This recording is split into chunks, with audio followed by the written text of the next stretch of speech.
Mission Walk, India's #1 most advanced rehabilitation and physical therapy center, Manikonda, Alkapur Road. Call 9177 300 194. మా branches Hyderabad, Delhi మరియు పూణేలో కలవు. బాబాయ్ నమస్తే. బాబాయ్ నమస్తే. ఈసారి గుంటూరు వన్ టౌన్కి ఎవరు వస్తారు అనుకున్నారు ఎమ్మెల్యేగా? టోటల్ గవర్నమెంట్ మీద నెగిటివిటీ ఉంది. అంటే వైసీపీ మీద నెగిటివిటీ ఉందంటారు. అంటే ఎలా నెగిటివిటీ ఉంది? ఎలా నెగిటివ్ అంటే, ఒకటి యూత్లో జాబ్స్ అనేది లేవు. ఒకటి వచ్చే వాళ్ళు చదువుకున్న వాళ్ళకి భవిష్యత్తు అనేది శూన్యం. భవిష్యత్తు శూన్యం. రైతు అంటే ఒక రైతు అయినా, వ్యాపారస్తుడైనా, ఇండస్ట్రియల్ అయినా, ఎవరైనా సరే రైతు పండిస్తేనే కూలీలకు కూడా లభిస్తుంది. పరిశ్రమలు వస్తేనే 10 మందికి ఉద్యోగాలు వస్తాయి. ఇండస్ట్రీ కంపెనీలు వస్తేనే చదువుకున్న వాళ్ళకి ఉద్యోగాలు లభిస్తాయి.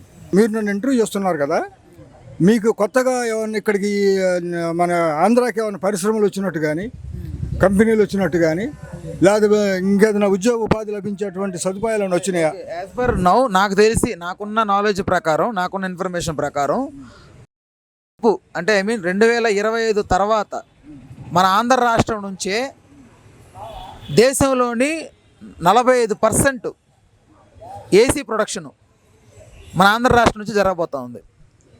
ఏసీలు ఇంట్లో పెడతాం కదా, ఏసీ కంపెనీలు అన్నీ మన ఆంధ్ర రాష్ట్రం నుంచే సుమారు 45% దేశం మొత్తానికి సప్లై మందే. జరిగితే మంచిదే, జరగాలి కదా. లేట్ అయింది, జరిగి ఉండాల్సింది. మరి ఇప్పుడు దాకా ఈ 5 ఏళ్ళు ఉద్యోగాలు రాకుండా పడ్డ బాధలు అంటే మోస్ట్లీ అందరికీ వినపడతా ఉన్నటువంటి వాదన ఏంటంటే, కరోనాలో సుమారుగా మనకు 24 నుంచి 28 నెలలు పోయినాయి, అందరూ మాట్లాడుతున్నటువంటి విషయం. సో కాబట్టి ఈ తక్కువ పీరియడ్లో చేయలేకపోయాము, నెక్స్ట్ టైం చేస్తామని చెప్తా ఉన్నారు. మీరు నమ్ముతారా దానికి? నమ్మం. ఎందుకు నమ్మం అంటే, రాజధాని గుంటూరు ఇక్కడే ఉంటుంది, అమరావతి ప్రాంతమే ఉంటుంది. నేను ఇక్కడే ఇల్లు కట్టుకున్నా, నేను ఇక్కడే నివసిస్తా, మీ అందరికీ న్యాయం చేస్తా, రైతులకు ఇంకా అంతకంటే రెట్టింపు పరిహారం ఇస్తా అని చెప్పి డెవలప్మెంట్ చేస్తానని చెప్పని ఒప్పుకున్నావా లేదా? మీరు చెప్పండి, ఒప్పుకున్నావా లేదా? ఒప్పుకుంటే దానికి కట్టుబడి ఉండు. వాళ్ళు అన్యం పుణ్యం ఎరుగైనటువంటి రైతులు ఎవరైనా కానీ ఎవరికైనా సరే పెడతానంటే ఆశ, కొడతానంటే భయం. రాజధాని వస్తుంది, మనకు ఏదో ప్లాట్లు ఏదో ఇస్తారు, మనం రైతుల జీవితాలు బాగుపడతాయి, మన పిల్లలకి కుటుంబాలకు భవిష్యత్తులో ఉద్యోగాలు వస్తాయి అనే ఆశతోటి భావితరాల భవిష్యత్తు కోసం రోజు 3 పంటలు పండే పొలం రైతు త్యాగం చేసి, మీరు అనొచ్చు ఏమంటే త్యాగం కాదు కదా, ప్లాట్ తీసుకుంటున్నాడు కానీ, నువ్వు ఎప్పుడో ఇచ్చే ప్లాట్ కోసం పండే పంటను వదులుకొని ఇచ్చాడు కదా రైతు.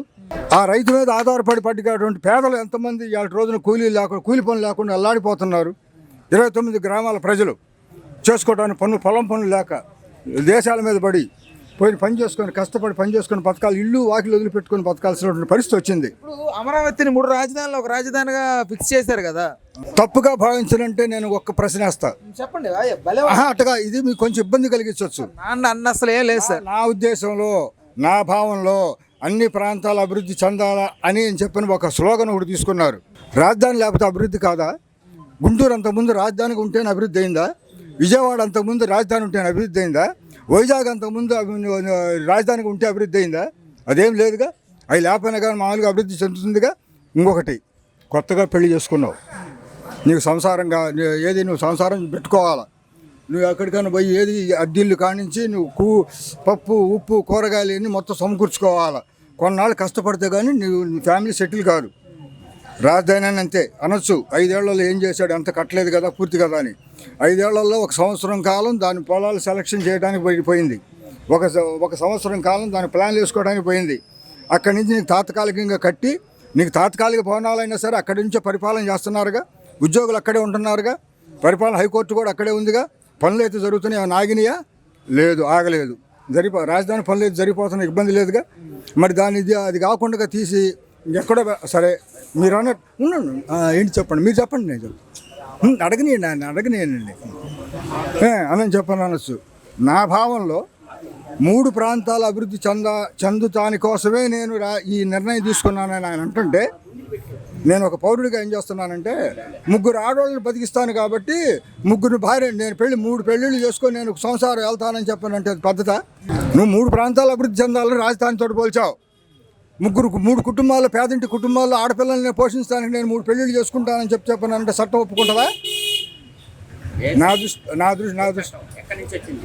నేను చట్టంగా చెప్తున్నా, చట్టం కాదు, దయచేసి తమ్ముడు చెప్తున్నా. దానికి అర్థం అది, దానికి అర్థం ఏందని చెప్పాలంటే చెయ్యి, డెవలప్ చేయి. అన్ని టౌన్లు డెవలప్ కావాలా, అందరూ బాగుండాలి, అందరూ సుఖంగా ఉండాలి. నా భావన అయితే అది, నేను అనుకుంటున్నది అది. ఎమ్మెల్యేగా ఎవరు వస్తారు అనుకున్నావు గుంటూరు 1 టౌన్కి? 1 టౌన్ వచ్చేసా ముస్తఫా కూతురు గెలవదు. ముస్తఫా కూతురు గెలవదు. ఎందుకు గెలవదు? ఎందుకంటే ఆ అమ్మాయికి ఆయనకున్న సపోర్ట్కి ఈ అమ్మాయికి వాళ్ళకి సంబంధం లేదు. గెలవదు. నేను చెప్తున్నాగా, వాడు గెలవని, ఈడి గెలవని, ఎవడేం గెలవని. ఇక్కడైతే ముస్తఫా కూతురు ఆ అమ్మాయి రాదు. గుంటూరు అయితే మాత్రం వైసీపీ రాదు. ఓకే, అంటే ఏంటి కారణాలు? ప్రధాన కారణాలు ఏంటి? ప్రధాన కారణాలంటే నిన్ను తీసిపోయి వినకొండలో కూర్చోబెట్టి ఇదే మైకి పెట్టు కొడతారు అన్న. ఇక్కడ లోకల్ కాబట్టి మాట్లాడుతుంది. అంటే వాళ్ళ పరిస్థితి కూడా అదే. ఇక్కడ దా జాకెట్లు వేసుకొని తిరగాలని సరిపోదు. షూట్ చేయి, ఇక్కడ దా జాకెట్లు వేసుకొని తిరగాలని సరిపోదు. వస్త్రాల గురించి, ఒక ఆడ మనిషి గురించి మనం తప్పు మాట్లాడకూడదు. ఎందుకంటే ఇక్కడ ఉన్న సిచ్యువేషన్లో ఒకప్పుడు మద్దాలగిరి, వాడి పేరేంది?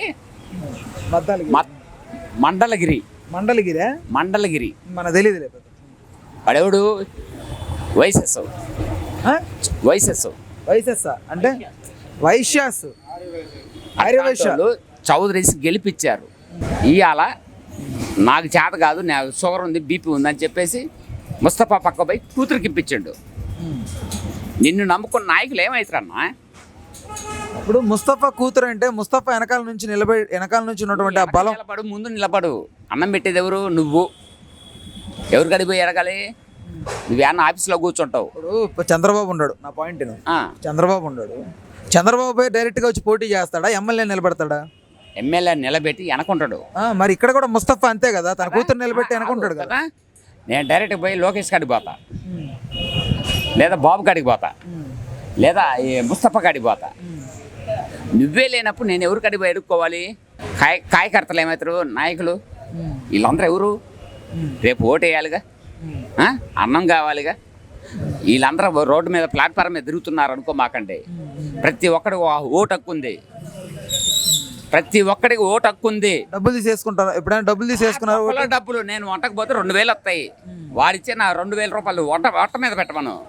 వాడు డబ్బులు ఇచ్చినా ఇవ్వకపోయినా నాకు నచ్చితే జనసేనకి ఎత్తా, లేదా టీడీపీకి ఎత్తా, లేదా నీకు ఎవరు వస్తే మంచి చేస్తారు నమ్ముతున్నావు నువ్వు? ఆంధ్ర రాష్ట్రానికి రావాలన్నా, తెలుగుదేశం రావాలంటున్నావు? రావాలి. టీడీపీ వస్తేనే ఇదే సెంటర్లో 500 రూపాయలు కూలికి పోయి వచ్చినోడు 300 రూపాయలు ఇంటికి తీసిపోయిన రోజులు ఉన్నాయి. ఏది 200కి తాగి ఈడికి పోపించి, వాడికి పోపించి, నీకు పోపించి కూడా ఇవాళ 1200 1500 కూలికి పోయిగో కాళ్ళు చేతులు కాల్చుకొని వచ్చి 1000 రూపాయలు మేస్త్రికి బాకీ పెడేస్తున్నాం. ఎవడన్నా వాడు జగను? ఎవడవాడు? కాళ్ళు చేతులు కాల్చుకొని వచ్చి ఇదే సెంటర్లో 500 దోశ బయట 11ంటికల్లా బయటకు వస్తే 500 వస్తే 500 200 ఖర్చు పెట్టుకొని 300 ఇంటికి పోయాయి. పిల్లల కూర కాయలు బోయలు తీసిపోయి. ఎవడన్నా వాడు జగను? రేపు టీడీపీ రావాలి. దానికి సపోర్టు పవన్ కళ్యాణ్ కావాలి. పవన్ కళ్యాణ్ హోమ్ మినిస్టర్ కావాలి. పవన్ కళ్యాణ్ హోమ్ కావాలి. ఇదిగో జనసేన అంటే మీకు ప్రధానమైన సమస్య మందేనా? మందు కాదన్నా, అన్ని రకాలుగా. ఇక్కడ ఆటో ఎక్కితే 10 రూపాయలు, ఇంటికి పోతే ఇవాళ 30 రూపాయలు 50 రూపాయలు.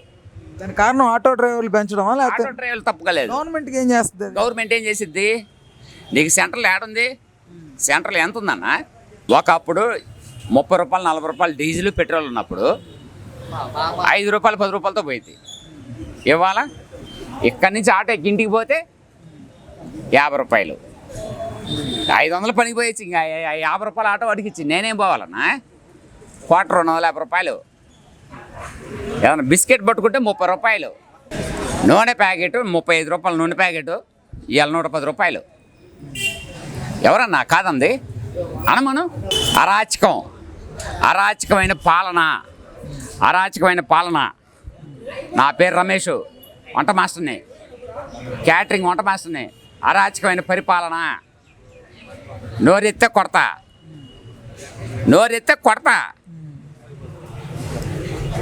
ఎవడ్రాను కొడతా. కాదు అనమను. నమస్తే, నేను మోనిక. తెలుగు రాజ్యం ఇక ఊరూరా రాబోతోంది. దినదిన ప్రవర్ధమానమవుతున్న తెలుగు రాజ్యం ఛానల్కు 2 తెలుగు రాష్ట్రాల్లోని 42 లోక్సభ నియోజకవర్గాల నుంచి న్యూస్ కంట్రిబ్యూటర్స్గా వ్యవహరించడానికి యువతను ఆహ్వానిస్తోంది.